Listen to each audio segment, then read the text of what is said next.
Agora começa a complicar um pouquinho mais, né? Então nós vamos tratar dos ativos intangíveis gerados internamente e daqueles adquiridos via combinação de negócios. Então, se a gente resgatar um pouquinho o exemplo da carteira de clientes, lá dado nos exemplos de ativo intangível, qual o valor de uma carteira de clientes? Como mensurar essa carteira de clientes? Quando a empresa cria ela própria a sua carteira de clientes, a norma entende que há uma incerteza nesse valor, que é difícil mensurar quanto vale essa carteira de clientes. Mas se você vende, se há um comprador para a sua carteira de clientes, se alguém adquire essa carteira de clientes, né, ele passa a ter então mais facilmente registrado a carteira de clientes via intangível adquirido separado. Então o que a norma fala é, a regra geral são ativos intangíveis gerados internamente, eles têm uma dificuldade inerente a ele de identificar o seu verdadeiro valor, de identificar a verdadeira capacidade de geração de benefícios, a não ser que alguém pague por ele. Então, os ativos intangíveis gerados internamente não devem ser reconhecidos pela própria empresa. Por quê? Dada esse grau de incerteza a ele atribuído. Então, alguns exemplos desses ativos gerados internamente: marcas, cabeçalhos, títulos de publicação, as próprias listas de clientes que eu comentei. Mas marca, né? Eu crio a minha marca, ela não vai aparecer no meu balanço? Ela até pode aparecer no seu balanço como ativo intangível, registrada pelos gastos que você teve para registrar aquela marca no cartório, os gastos advocatícios que você teve para poder colocar aquela marca em operação. E aí você vai concordar comigo que o que a norma pede, o que a norma permite para registrar essa marca gerada internamente, vai ficar por um valor inferior do que ela pode, na verdade, valer para o mercado. Com certeza pode ser um valor bem diferente, né? Isso vai ficar mais claro quando tratarmos da questão de combinação de negócios em que uma empresa adquire a marca da outra empresa e aí nós temos, portanto, a possibilidade do registro dessa marca. Ainda dentro de ativos gerados internamente, tem uma questão importante a ser tratada, que é quando a empresa ela vai desenvolver o seu ativo. Então vamos supor um software, né? A empresa vai desenvolver um software, ou a empresa ela vai desenvolver um novo cosmético. Como funciona?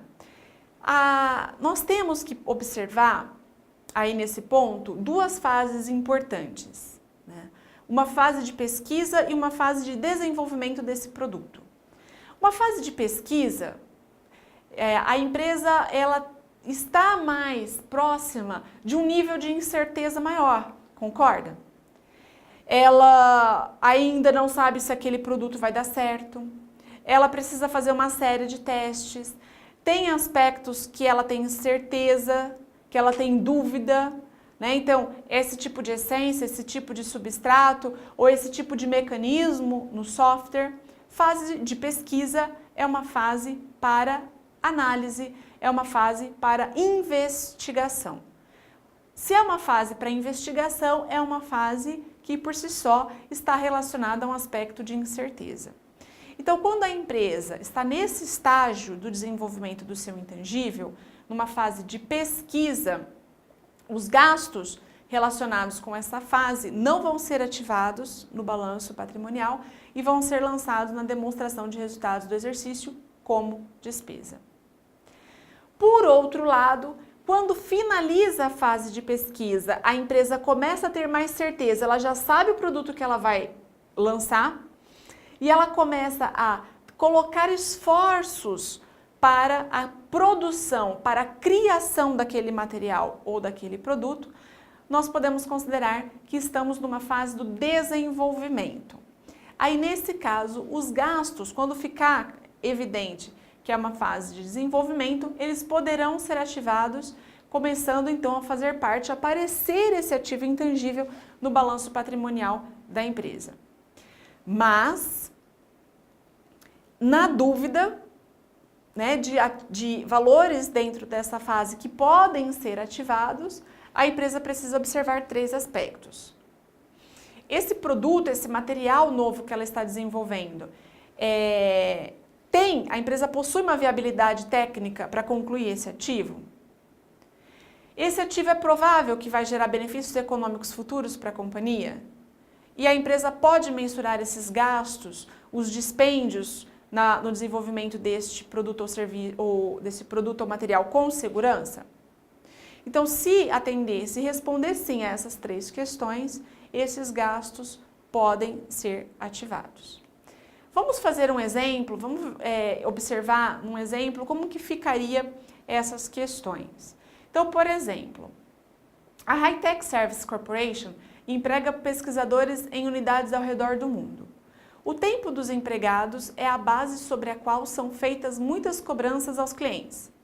A natureza geograficamente dispersa das operações dificulta a coleta de registro de tempo pela equipe responsável pela folha de pagamento, de modo que a gerência autoriza a criação de um sistema interno de registro de tempo baseado na web. Então, ela vai reconhecer, autorizado ela criar um sistema interno de registro de tempo baseado na web. Então, a equipe de projeto incorreu nos seguintes custos, e aí já classificando no que seriam fases de pesquisa e no que seria uma fase de desenvolvimento. Então, os gastos relacionados com pesquisa, o design de conceito, a avaliação de alternativas de design, a determinação de tecnologia necessária, por exemplo, a seleção final dessas alternativas, então ainda não sei qual é a alternativa, estou passando por um processo de seleção, os custos de conversão dos dados, treinamentos, gastos indiretos administrativos e custos de manutenção contínuos, por exemplo, somando aí 57.700. Esses gastos que têm ainda incerteza, que fica claro que é a fase de pesquisa, serão lançados como despesa na DRE no período em que ocorrerem. Os gastos já relacionados com o desenvolvimento, então, por exemplo, o design do software. Então, já estou no processo de design, estou finalizando uma questão de fechar como esse software vai ser apresentado. A programação desse software e os testes de garantia de qualidade desse software. Então, alguns exemplos de gastos relacionados aí à fase de desenvolvimento, somando 100 mil. Esses gastos podem ser ativados e vão aparecer lá no intangível. Então, é um processo aí que a empresa precisa observar. Não é tão simples, não é tão claro, às vezes tão evidente. E, por fim, o último aspecto do processo de obtenção de um intangível são aqueles provenientes das combinações de negócio que vamos denominar aqui de goodwill. Esse assunto está amarrado, está relacionado com aquela pesquisa dos processos de M&A que nós comentamos. Então, no processo de aquisição de uma empresa que hoje movimenta bilhões no nosso mercado, nós temos a criação desse tipo de ativo que é o goodwill. Então, o goodwill é um ativo intangível adquirido via combinação de negócios. Ele significa um pagamento antecipado por uma futura possível geração de benefícios que a empresa compradora espera que ela vai obter daquele negócio que ela está adquirindo. Ele é proveniente de uma sinergia do negócio, portanto, não relacionado a ativos identificáveis, né? E, embora a empresa precisa tomar o cuidado e refletir. Ele é separável, ele pode ser vendido, trocado, alugado, licenciado separadamente. Então, essas questões se tornam um pouco mais sensíveis quando a gente vem tratar desse tipo de intangível, que é o goodwill. Então, vamos entender esse valor, né? Então, uma empresa tem lá, por exemplo, o seu valor contábil dos ativos líquidos registrados a 80 mil. Ela atualiza, num processo de combinação de negócios, ela atualiza seus ativos e os seus passivos a valor justo. Então, vamos supor aí um acréscimo de 20 mil. Então, os ativos líquidos dela, valor justo, 100 mil. Vem alguém adquirir essa empresa e fala, não vou pagar 100 mil, essa empresa para mim vale mais, ela vale 130 mil, né? Por que pagar 30 mil a mais por essa empresa? Por que pagar 30 mil a mais por um conjunto de ativos líquidos já valorizados a valor justo? Esse pagamento a mais, que é o nosso goodwill, a diferença entre o valor de mercado da empresa e o valor negociado, o valor pago pela empresa, ele é proveniente de fatores motivacionais da empresa compradora. Então, eu compro aquela marca porque ela tem um histórico, porque ela tem uma carteira de clientes fiéis, por uma questão estratégica de pontos de negócios que a minha empresa não tem ainda, para combater algum concorrente, em função dos canais de logística que aquela empresa tem, em função das relações com os fornecedores que aquela empresa tem. Então, é uma série de características difíceis de serem observadas, difíceis de serem mensuradas, mas que faz com que uma empresa pague muito mais por ela. E eu espero, então, nessa aquisição, que eu vá obter um conjunto maior de benefícios econômicos que superam esse valor de 100 mil. Esse é o intangível proveniente da aquisição de negócios chamado de goodwill.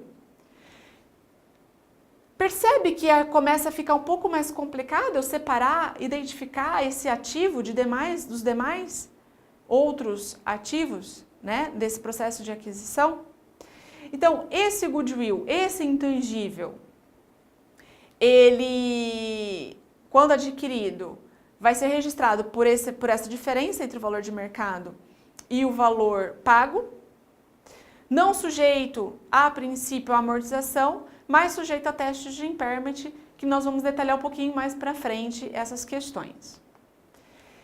Então, por exemplo, se eu tenho aqui um ativo intangível com uma vida útil definida, então eu sei quanto tempo ele vai valer, eu adquiri uma licença e eu observo que eu tenho um tempo limitado para utilizar essa licença, né? Eu tenho um prazo para utilizar essa licença.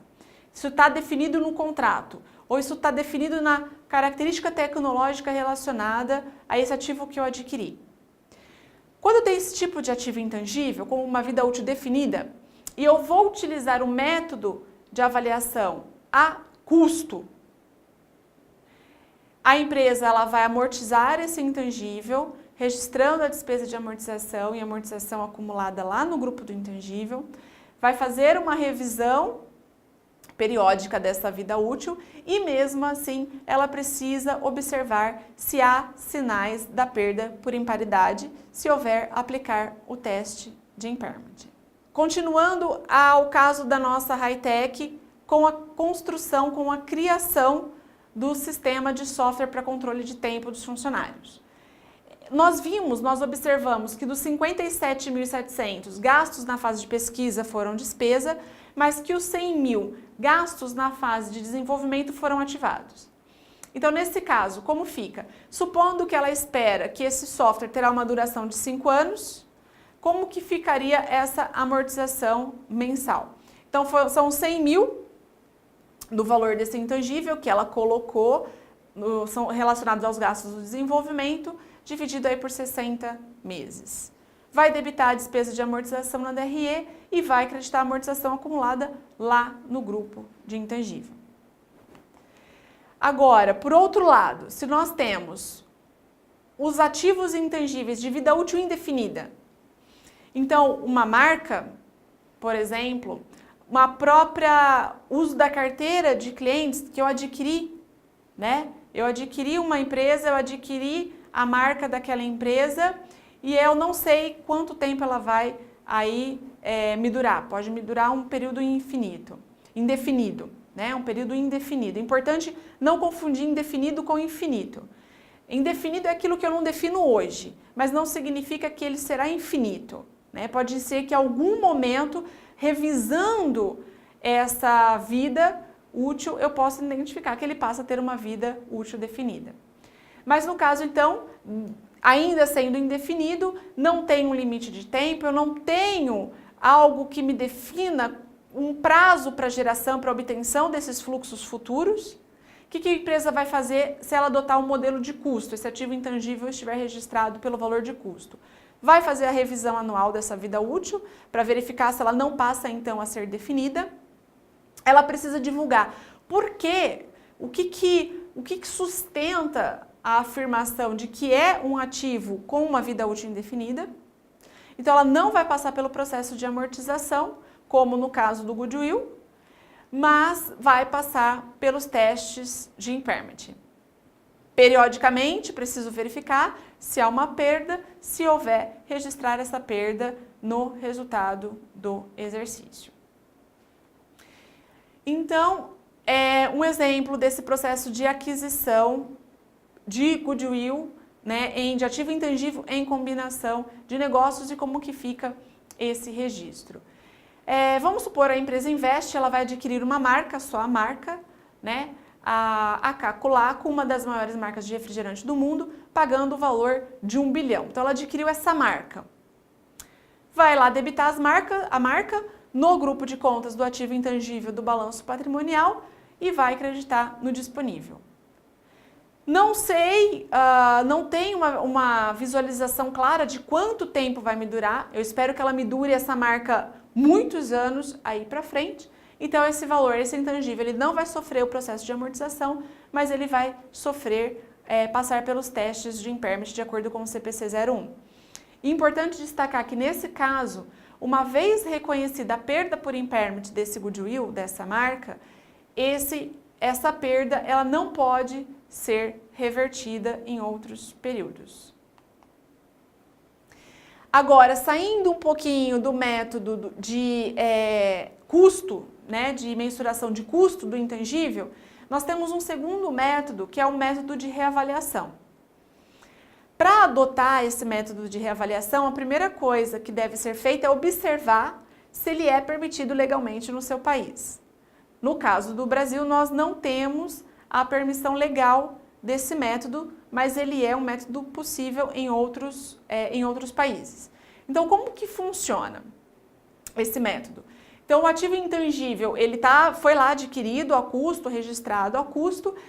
Pode chegar numa data, a empresa pode rever o valor daquele intangível, mas não para baixo, porque senão ela estaria aplicando um teste de impairment. Mas ela vai rever e observa que esse valor, que aquele intangível valorizou. Ela pode proceder com essa valorização, né, desse ativo intangível? Se permitido legalmente naquele país, sim. E aí a contabilização dessa valorização vai ser um débito no intangível e um crédito em outros resultados abrangentes naquela conta de ajuste e avaliação patrimonial do PL. Quando ela for revisando o valor desse intangível e observar por algum momento em que houve uma desvalorização, a primeira coisa que a empresa tem que fazer antes de partir para o resultado, né, de lançar essa desvalorização para o resultado, é primeiro zerar essa conta que ela registrou no PL, na conta de outros resultados abrangentes, em ajuste de avaliação patrimonial. O que sobrar, o excedente, portanto, ela vai lançar no resultado como uma desvalorização desse intangível. Então, existe essa possibilidade, só é preciso observar se ela está sendo permitida legalmente no seu país de aplicação dessas normas. Quando a empresa já percebe que esse ativo intangível ela não tem mais uma expectativa de geração de benefícios econômicos futuros, então ela pode baixar esse ativo intangível contra resultado, liquidar, né, esse saldo, líquido da amortização, líquido das perdas por impairment, caso tenha sido ocorrida, lançando diretamente no resultado. Então, a título de exemplo, né, vamos observar dois pontos importantes aqui. Um exemplo da TOTVS que mostra toda essa questão de divulgação, toda essa questão de como considerar, quais valores considerar num ativo intangível, e depois vamos ver um exemplo do Facebook que fica mais clara essa questão do valor, da importância do goodwill. Então, olha só, Na TOTVS fica claro o seguinte nas notas explicativas, né? Então, as licenças de software são capitalizadas com base nos custos incorridos para adquirir o software. Então, ela adquire e paga um valor sobre esse software e ele fica contabilizado, portanto, a esse valor de custo. Os softwares, quando adquiridos via combinação de negócios, eles são reconhecidos pelo valor justo. Posteriormente, os custos vão ser amortizados durante a vida útil estimada de utilidade desses softwares, que podem variar de 3 a 5 anos, seguindo aquilo que nós observamos em termos normativos. Os custos associados à manutenção do software são reconhecidos como despesas, porque são considerados aí custos de manutenção contínua. Aqueles custos relacionados com desenvolvimento ou com aprimoramento de um software em específicos, eles, portanto, poderão ser capitalizados, né? E apresentados na demonstração de resultados do exercício. Quando ela tem os gastos, ela deixa claro, os softwares gerados internamente, que não estão na fase de desenvolvimento, mas na fase de pesquisa, não são capitalizados e o gasto deles vai ser lançado, portanto, na demonstração de resultados do exercício. Quando houver ganhos ou perdas relacionados à baixa de um ativo intangível, uma alienação desse ativo intangível, eles serão reconhecidos na demonstração de resultados do exercício, ok?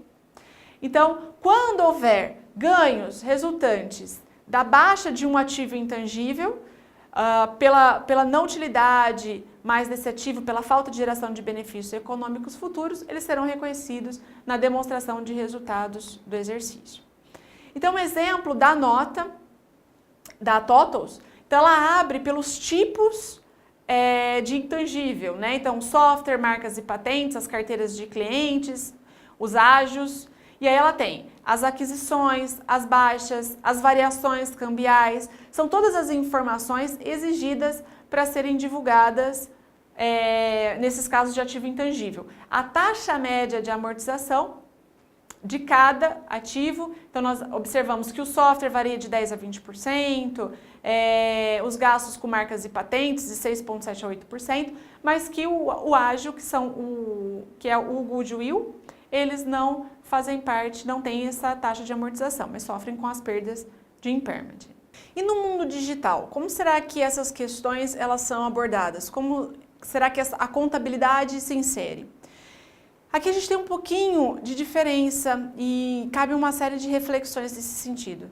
Quando a gente vai para o mundo digital, essa forma de operar que nós abordamos lá atrás, então a gente sai daquele tipo de empresa industrial, pesada, e a gente vai agora para uma empresa de sistemas de informação, a gente vai para uma empresa de redes de comunicação, de internets, né?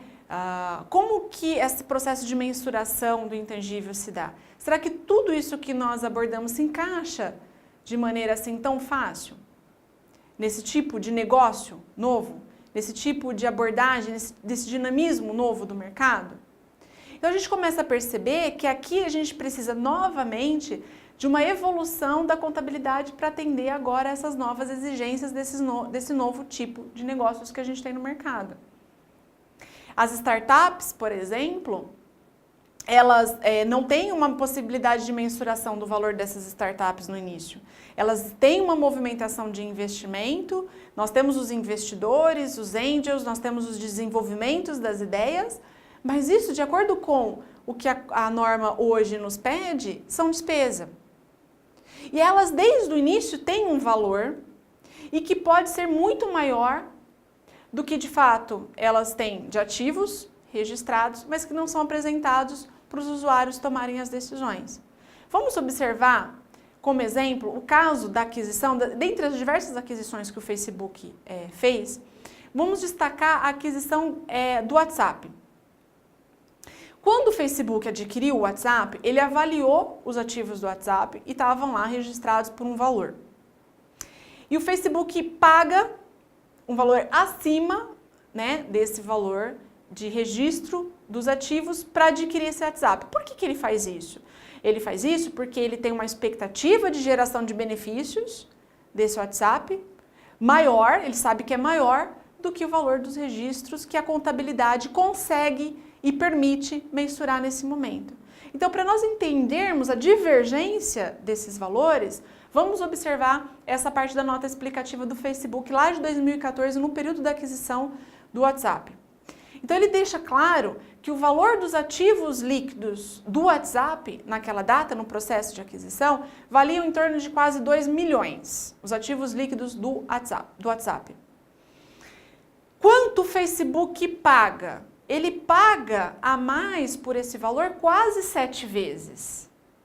Ele paga mais de 15 milhões pelo WhatsApp.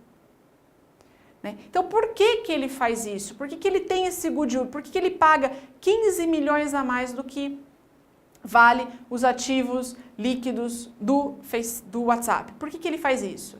Porque ele sabe que o WhatsApp tem um valor econômico muito maior do que os de registros dos ativos que a contabilidade pede para que sejam registrados. Então, olha só, o WhatsApp registrado lá em torno de 2 milhões vale para o mercado muito mais que isso.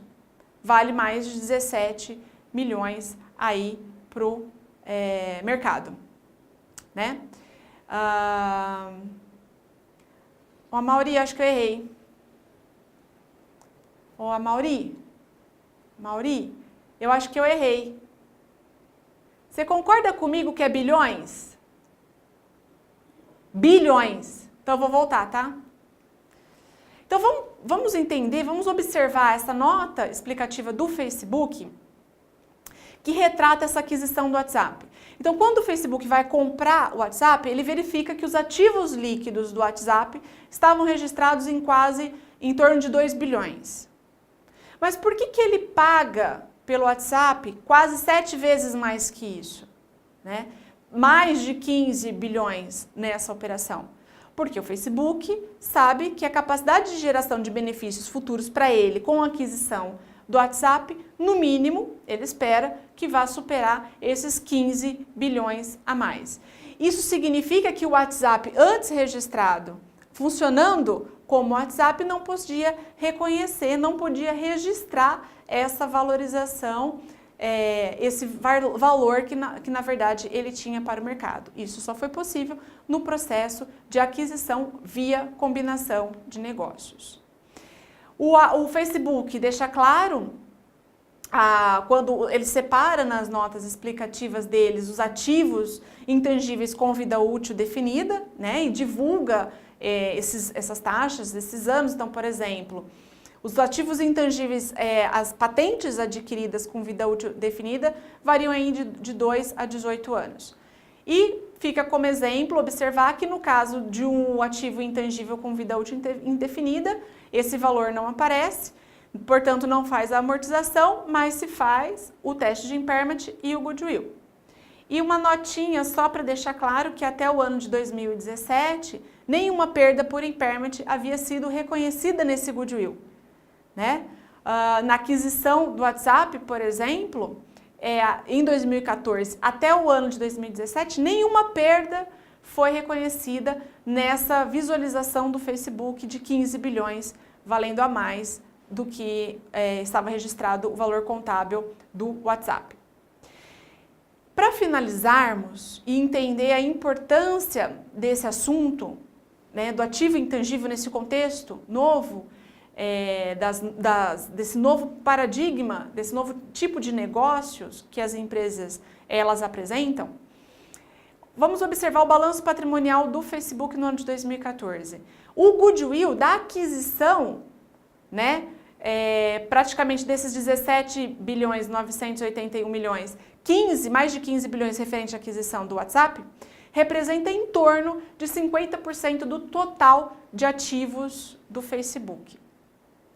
O que isso indica para a gente? Isso indica que nós estamos no momento em que a contabilidade novamente precisa fazer uma revisão da sua usabilidade, da sua aplicabilidade para atender às necessidades desse novo tipo de empresa que a gente tem agora. Eu tenho uma empresa, um Facebook de redes sociais, ante aquelas empresas de indústrias pesadas. Portanto, uma contabilidade construída com indicadores para atender às necessidades de análise desse tipo de empresa. E agora, para uma análise de empresas muito mais dinâmicas, né? Então, quanto vale o Instagram? Quanto vale o WhatsApp? Quanto vale o Uber? Como a contabilidade precisa e quão ela precisa se movimentar agora para atender essas necessidades, para atender essa nova exigência desse novo tipo de negócios que a gente encontra aí no mundo.